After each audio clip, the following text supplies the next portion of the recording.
금년은 우리가 송구영신 예배로 성찬식에 참여하고, 또 어제는 수도원에서 금집성회로 하나님 앞에 식음을 전폐하고 하나님 앞에 기도하면서, 또 오늘은 이 거룩한 첫 주일을 하나님 앞에 예배 드리게 될 때에 금년 한 해 영적으로 여러분에게 은혜와 축복이 넘치는 복된 한 해가 되시기를 축원합니다. 무엇이든지 출발이 매우 소중합니다. 출발을 바로 해야만이 목적지에 이를 수가 있게 됩니다. 인생은 일회전으로 끝난다는 그런 말이 있습니다. 그 말씀은 우리의 살아가는 이 시간이라고 하는 것은 한 번 지나가면은 영원히 되돌아오지 않는 시간들을 살아가기 때문인 줄로 압니다. 우리에게는 여러 가지 재산이 있습니다. 재물도 있고 보화도 있고 명예도 있고 지위도 있고 시간도 있습니다. 다른 보화들은 잃어버렸다가 다시 찾을 수가 있습니다만은 시간이라고 하는 것은 한 번 잃어버리면은 영원히 되찾을 수가 없는 것이 시간이라는 보화입니다. 이 시간은 대통령에게나 장관에게나 국회의원에게나 과학자에게나 대학 교수에게나 예술인에게나 24시간이 1분 1초도 틀리지 아니하고 공평으로 우리에게 나누어 주셨습니다. 이 시간을 어떻게 쓰느냐에 따라서 우리의 미래가 결정되게 되는 것입니다. 우리가 주어진 시간을 거둬 살아가는 것이 아니라 어떻게 살아가느냐 하는 것이 매우 중요합니다. 그렇기 때문에 기원전 6세기에 수학자요 철학자요 종교가였던 피타고라스라고 하는 헬라 사람은 이 세상에 제일 중요한 일이 무엇이냐, 그것은 인생을 어떻게 살아야 되느냐 하는 것을 가르쳐 주는 것이다, 그렇게 얘기를 했습니다. 성서는 우리에게 인생이 가장 성공적으로 가볍게 살아가는 방법을 우리에게 가르쳐 주었고, 사도 바울은 또한 그렇게 위대하게 살았습니다. 그러면서 교훈을 하신 말씀이 오늘 빌립보서에 있는 귀한 말씀입니다. 기독교의 진리는 인생을 바르게 살게 하고 보람 있게 살게 합니다. 성공적으로 사는 지혜를 가르칩니다. 그렇기 때문에 구원의 진리라고 우리에게 말씀하고 있습니다. 성서 가운데 가장 위대하게 가장 성공적으로 살았던 사도 바울의 이 말씀, 하나님께서 우리에게 부름의 상을 위하여 달려가노라, 금년 새해에 우리를 불러주셨고 또 부름의 그 상을 위해서 달려가는 우리의 삶 속에 가르쳐주는 좋은 교훈을 본문에서 함께 생각하고자 합니다. 저는 이 본문의 말씀 가운데 세 가지 단어가 중요한 단어라고 생각합니다. 하나는 목표라고 하는 단어이고, 또 하나는 태도라고 하는 단어이고, 세 번째로는 동기라는 단어입니다. 저는 이 본문의 말씀 속에 이 목표, 태도 혹은 자세, 그리고 이 동기, 이 세 가지 단어를 놓고 같이 본문에 따라서 생각하며 은혜를 받고자 합니다. 새해의 부름을 받은 상응급을 타는 삶의 생활이라고 하는 것은 첫째로 목표를 세우고 도전하는 삶이어야 합니다. 목표를 세우고 도전하라. 여러분, 인생은 어떤 목표를 세우고 사느냐에 따라서 그의 삶의 결과가 달라집니다. 여러분, 목표가 없이 사는 사람은 무기력하고 짜증스럽고 그리고 부정적이 되고 맙니다. 예를 들어서 금년은 봄에 결혼을 앞두고 약혼한 처녀는 오늘 삶이 즐겁고 기쁘고 생기가 돌고 행복합니다. 이미 목표가 정해져 있기 때문에 그 생활은 즐겁기만 합니다. 목표가 분명하기 때문입니다. 목표가 붙는 사람은 새 힘이 솟아납니다. 피곤치가 않습니다. 활기가 넘칩니다. 사도 바울은 언제나 죽음에서 부활에 이른다고 하는 이 소망까지 분명한 목표를 세우고 살아갔습니다. 예수님께서 세워주신 그 목표를 잡으려고 부름의 상을 향하여 달려간다. 그렇기 때문에 사도 바울은 위대한 삶을 살다 가신 분입니다. 영국의 수상이었던 벤자민 디스라엘이라고 하는 사람이 한번 얘기를 하기를, 성공의 비결은 항구적인 목표에 있다. 확고부동한 목표를 세운 사람은 그는 기필코 성공하고야 만다. 그랬습니다. 비엔나 대학의 심리학 연구소 소장이었던 킬럿 부흘러라고 하는 사람이 위대한 인물 200명을 조사해 보니까 그 중에 괴테라든지 오스카 와일드라든지 슈바이처라든지 혹은 깐디라든지 이런 사람들을 가져야 자세히 보니까 우연하게 천재적인 일을 한 것이 아니라 그들들의 삶의 목표를 두고 꾸준히 노력했기 때문에 그 목표를 일 뿐만 아니라 모든 세계 인류에게 영향을 끼치는 영감 있는 삶을 살아갔다고 얘기하고 있습니다. 오늘 그저께 우리는 송구 영신 예배를 드렸습니다. 많은 사람이 우리가 새해 첫 시간 하나님 앞에 기도하면서 하나님 앞에 서원 기도를 드렸습니다. 이 서원 기도를 드리는 것은 금론이 이렇게 살기를 원합니다는 목표를 설정해서 하나님 앞에 드리면서 이렇게 살도록 기원합니다 하는 것입니다. 목표를 작성해서 하나님 앞에 드리는 것입니다. 우리가 이 서원을 하고 목표를 정하는 사람하고 또 서원을 하지 아니하고 그대로 그저 시간에 밀려서 적당히 살아가는 사람하고는 삶의 결과가 달라지는 법이옵니다. 지금부터 한 6, 7년 전에 대통령 선거가 있을 때에 한창 대통령 유세가 있을 때입니다. 이 관훈 클럽에서 기자들과 대담을 하는 그런 토론회가 있었는데 그때의 민주당 대통령 후보였던 김영삼 후보께서 그 기자들과 대화를 하면서 질문하고 응답하는 것을 저는 유심히 텔레비전에 본 적이 있습니다. 근데 그분이 하시는 말씀이, 나는 중학교 때부터 책상 앞에다가 대통령 김영삼 이렇게 써놓고 중학교 때부터 그걸 바라보면서 공부를 해왔다, 그 얘기를 했습니다. 그때 척 들을 때는 좀 시기가 있어 보이고 어떤 사람이 웃어 넘기는지 모르지만은 그러나 그때는 실패했습니다. 그 후에 그 중학교 때에서는 꿈이 50여 년 만에 각가지 시련을 거쳐서 드디어 대통령이 됐습니다. 지난 연말에 갑자기 청와대에서 전화가 왔습니다. 대통령께서 오찬을 같이 드시고 싶은 뜻이 계시니 대수련도로 오셔서 좀 같이 대화를 나눴으면 좋겠습니다. 김수환 주경도 오시고 우리나라의 원로급이 한 10여 명이 오시는데 꼭 좀 참석을 해달라는 요청이었습니다. 그럼 제가 가야지요. 청와대에서 대통령과 같이 오찬을 나누는데 칼국수를 아주 들었습니다. 그러나 이 2시간 동안을 우리나라의 정세, 우루과이 라운드, 북한의 핵 문제라든지 이 백성들의 민심이라든지 이런 내용을 한 2시간 동안 심도 있게 우리 같이 대화를 나눈 중에 좋은 징조가 됐습니다.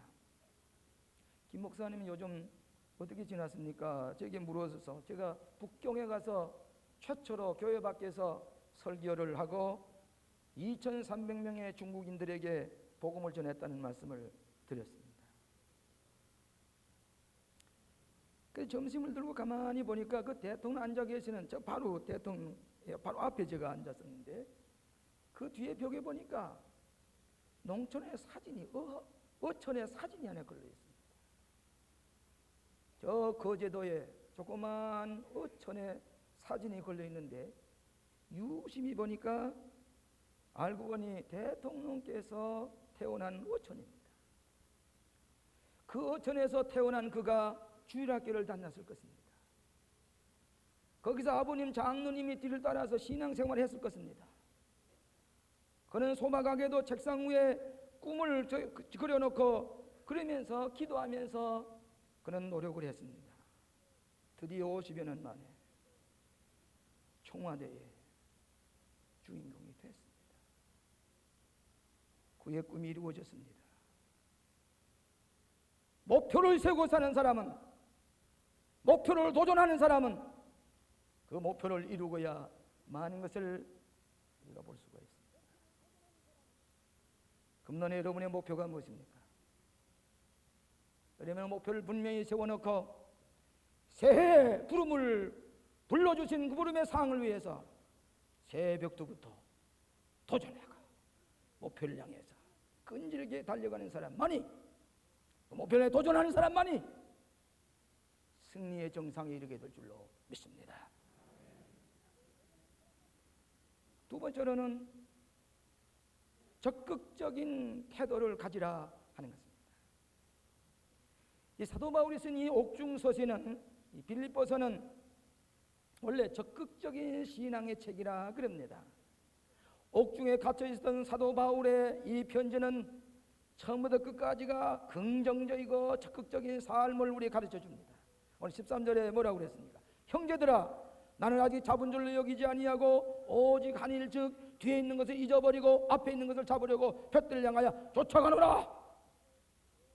내 어제의 일은 실패였던지 과거의 모든 죄악적인 것, 어두운 것, 미움과 시기와 갈등과 원망스러운 모든 것 다 문을 닫아버리고 앞을 향해서 달려가노라. 앞에 볕들을 향하여 달려가노라. 적극적인 삶의 도전의 모습을 우리에게 가르쳐 주고 있습니다. 목표를 세운 사람은 그의 태도가 적극적이 되고 합니다. 적극적인 태도를 가진 사람은 오늘 우리의 행동이 달라집니다. 여름에 이 복잡한 서울 도시 한가운데 한강이 푸르게 유유 흘러가고 있습니다. 한강 보면은 여름에 젊은이들이 서핑을 타고 혹은 이 요트를 타는 그 장면이 어떻게 아름다운지 모르겠습니다. 때때로 급하게 지나가다가도 나도 저런 여유 있는 시간을 가졌으면 좋겠다, 나도 저런 요트를 한번 타봤으면 좋겠다, 그런 생각을 해봅니다. 그 요트 타는 청년들이 바람이 거세게 올수록 요트는 빨리 갑니다. 정면으로 돌아오는 그 바람에, 그 바람길 속에서 그를 헤치고 목적지를 향해 갑니다. 정반대 방향으로 갑니다. 어떻게 갑니까? 그 요트에 돛을 달는데 돛의 방향에 따라서 이리 가고 저리 가고 지그재그로 해서 목적지에 이르게 되는 것이, 그 배의 요트의 돛의 방향이 어떻게 되느냐에 따라서 방향이 바뀌어집니다. 부정적인 대로 방향을 돌린 사람은 자꾸 흘려서 원치 않는 것으로 흘러가지만은 목표 이런 사람, 우리의 삶의 태도를 바로 정한 사람은 목적지에 이르고야만 하는 것이 적극적인 삶의 태도인 줄로 믿습니다. 그러면 삶의 도시 어떤 방향으로 정해져 있습니까? 긍정적인 사람은 긍정적인 결과를 얻게 됩니다. 부정적인 사람은 부정적인 결과를 가져오게 됩니다. 인생의 삶의 태도가 매우 중요합니다. 여러분, 세계에서 제일 권위 있는 백과사전이 여러분 가정에도 다 비치한 줄 압니다만 브리타니카 대형 백과사전입니다. 본부가 시카고에 있는데 한때 그 브리타니아 백과사전이 제일 많이 판매 왕이 한국의 청년이었습니다.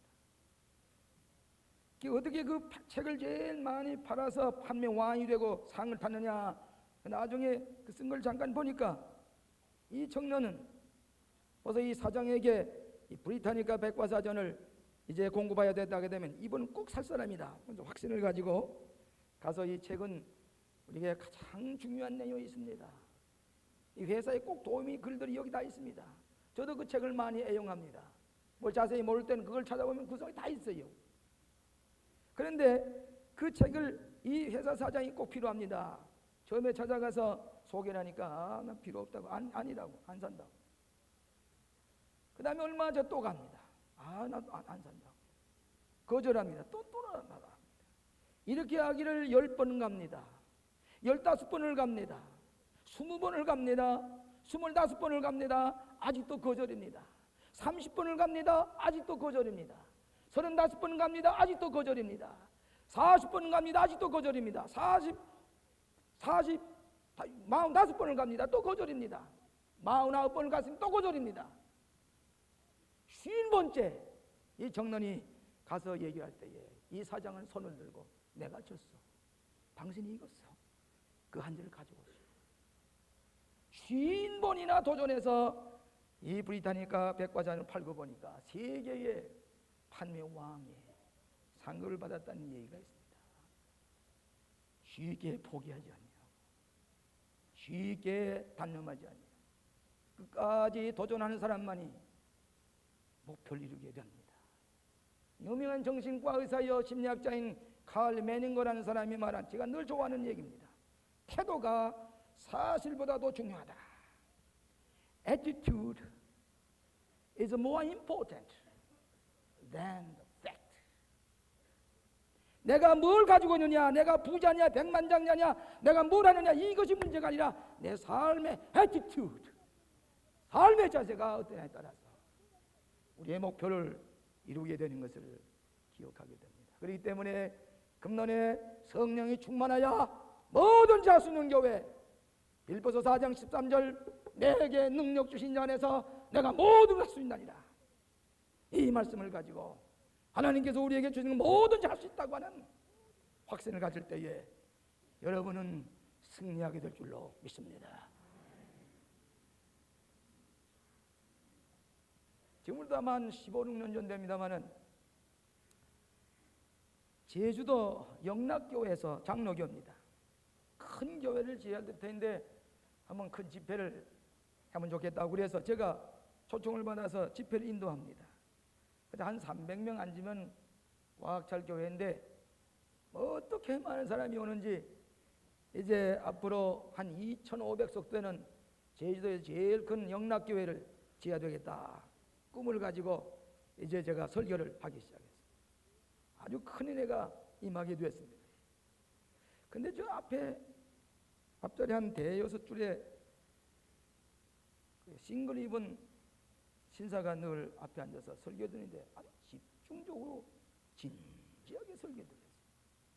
이렇게 교인들이 많지만 설교를 건성으로 듣는 것하고 진지하게 듣는 분하고 눈에 자꾸 끌리게 됩니다. 한 사흘 집회를 끝나고 나니까 이분이 제 뒤를 따라서 당회장실로 들어오시는데 저 인사를 굽보겠습니다. 첫 인상이 제주도의 한라산의 산림주사 비슷한 그런 인상입니다. 그 인사를 하고 들어와 앉아서 있는데 목사님이 들어오시더니, 목사님 이분이 제주도 도지사 오시다. 아 그랬습니까? 다시 인사를 하고 앉았습니다.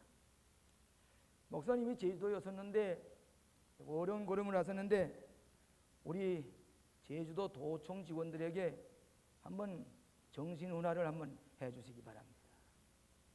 요 사나흘 전에는 불교에서 오셨는데 불교의 스님 가운데 무진장 스님이라는 분이 오셔서 불교에 대해서 강연을 하셨는데 이번 우리 목사님이 한번 강연을 해주시게 되었습니다.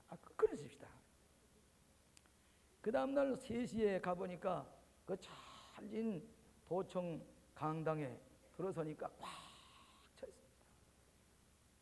올라와서 보니까 도지사께서 여기 앉아 계시는데 옆에 보니까 부지사, 계획관리실장, 내무국장, 경찰국장, 산업국장 하여 쫙 앉았는데 어떻게 질서 있게 앉아서 올려다 보는지 제가 끌려 들어가지. 그래서 제가 강의를 시작을 했습니다. 어떻게 열심히 들으시는지 그 도지사께서 옆에서 하나하나 메모를 하면서 이렇게 들었습니다. 그러니까 전부 다 그 직원들이 전부 다 메모를 하기 시작했어요. 1시간 15분 동안 강의를 하고 그 도지사실에 들어가 앉았는데 도지사께서 제주도 섬이 고구마같이 생긴 섬 노턴이 브리핑을 하겠습니다. 제 앞에 브리핑을 하세요. 이 제주도는 원래 우마나 사는 고장 아닙니까?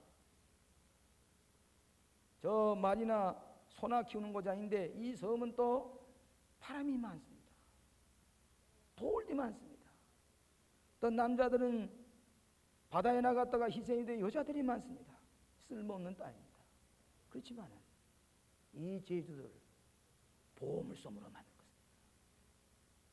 저 시꺼먼 수속 덩어리를 다이아몬드로 만들겠습니다. 저 거세게 부는 바람을 에너지로 만들 것입니다. 저 여자들의 근면 정신을 가지고 제주도를 개발할 것입니다. 이 제주도는 머지않아 보물섬이 될 것입니다. 그 도지사의 눈동자에 빛이 났습니다. 그 다음부터 제주도가 개발되기 시작하는데 위미라고 하는 돌짝밭에 한 기독 청년이 돌담을 쌓아놓고는 그때다가 귤감나무 하나를 심었습니다. 물을 주고 거름을 주었습니다. 점점 자라기 시작하는데 3년 후에 여기에 귤이 맺히기 시작을 하는데 대학 등록금이 나왔습니다.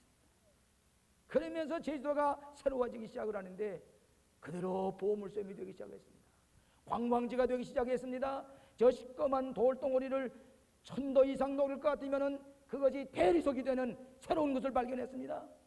제주도는 세계 9군데의 관광지 가운데 가장 훌륭한 관광지로 지목이 되었습니다. 타임지에 발표가 됐습니다. 하와이보다도 훌륭한 관광지가 됐습니다. 오늘도 금년에도 많은 사람이 제주도로 모여올 것입니다.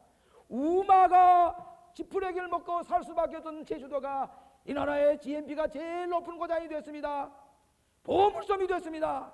하나의 지도자의 이념과 비전과 삶의 태도가 바꿔질 때에 이 쓸모없는 땅이 보물섬이 됐습니다. 이분이 이규희 지사라고 하는 감리교회 집사입니다. 이분은 순경으로 있다가 순경으로 있다가 고시에 합격이 되어서 대구시장을 거쳐서 제주도 도지사가 됐습니다. 한 순경이. 오늘 우리의 삶의 태도가 어떤 목표를 세우고 어떤 자세를 가지느냐에 따라서 나만 변화될 뿐만 아니라 주변 사람을 변화시킵니다. 우루과이란 누가 들었습니까? 우리는 도전해야 됩니다. 우리는 모든 방어벽이 다 무너졌습니다.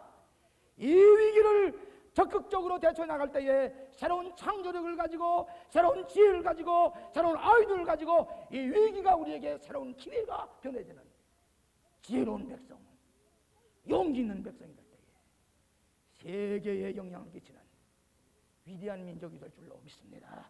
이것이 크리스천입니다. 이것이 바울의 정신입니다. 우리의 삶의 태도가 우리의 미래를 결정합니다.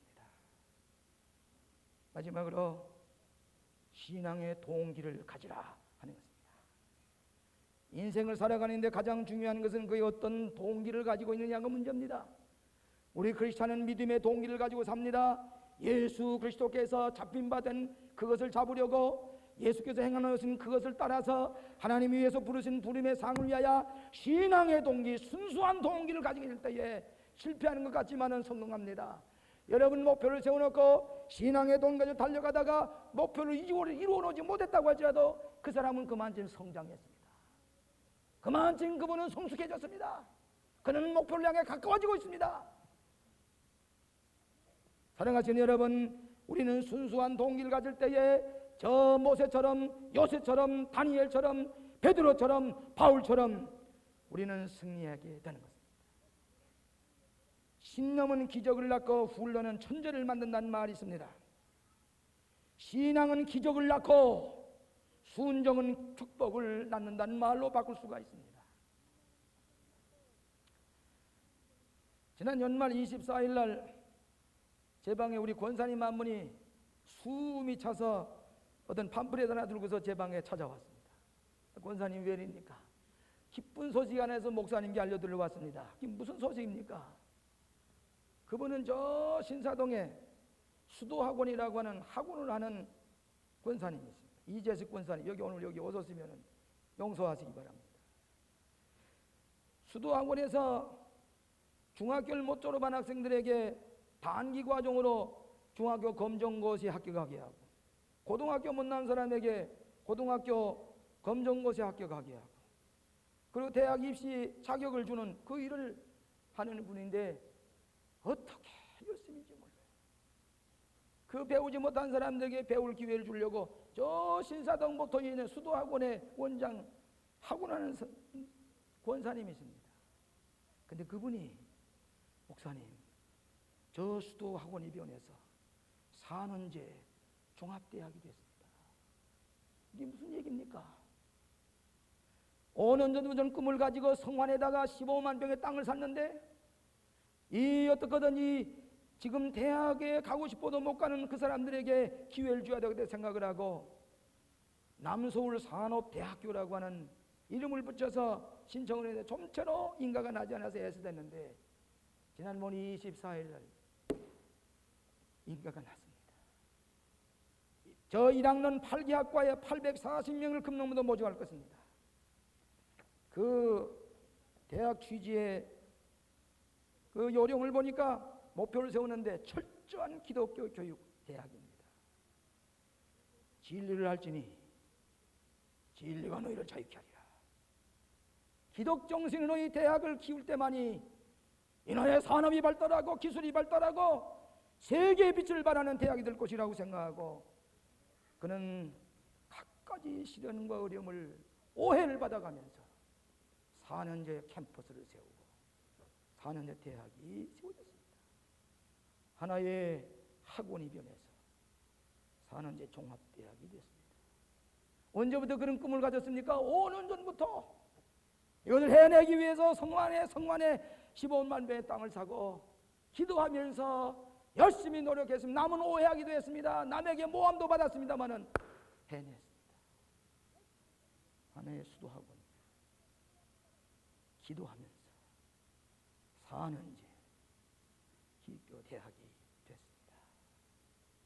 우리의 동기가 순수하고 믿음 안에서 기도하면서 하나님께서 부르심에 상을 외워 달려가는 사람, 적극적인 삶의 태도를 가지고 하나님께서 주신 목표를 향해 달려가는 사람은 기쁘고 정상을 차지하고 하나님께서 부름의 상을 얻고 승리하는 성공적인 삶이 될 줄로 믿습니다.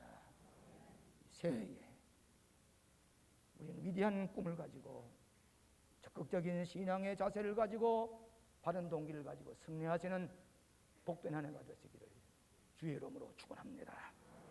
기도하십시다. 자비하신 아버지 하나님, 가장 귀한 시간을 우리에게 생명으로 허락해 주신 것을 감사합니다. 가볍게 쓰겠습니다. 낭비하지 않겠습니다. 큰 목표를 이루는 한 해가 되기를 원합니다. 이 민족이 갖가지 위기에 봉착해 있다고 할지라도 우리는 낙심하지 아니하고 잿더미 속에서 승리한 위대한 신앙을 가지고 다시 한번 기적을 일으키는 이 민족이 되게 하시고 이 나라 백성이 되게 하여 주시옵소서. 우리 모두 기독교인들이 새로운 각오를 가지고 새로운 창조력을 가지고 이 나라에 새로운 기적을 일으키는 위대한 하나님의 백성들이 되게 하여 주시옵소서. 예수님 이름으로 기도하옵나이다.